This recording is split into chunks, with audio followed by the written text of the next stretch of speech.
गोटे मालबाही ट्रक भारसाम्य हराई पुल तल को खसी पड़ा फल घटनास्थल ही ड्राइवर और हेल्पर जीवन चली जाइछि। एपरी एक भयंकर दुर्घटना घटी मयूरभंज जिला बांग्रीपुसी थाना जगन्नाथ खुंटा गाँ निकटरे।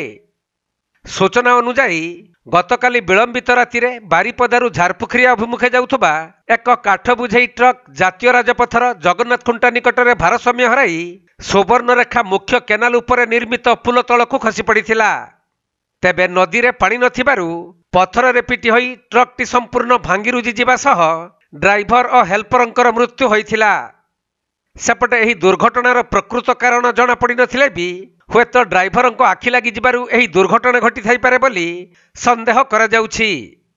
खबर पाई बांग्रीपुसी पुलिस और अग्निशम विभागर जवान माने पहुंची ड्राइवर और हेल्पर मृतदेह को ट्रक भितर उद्धार करथिले। मृतक दुई जन श्रीकाकुलम अंचलर बोली जना पड़िछि।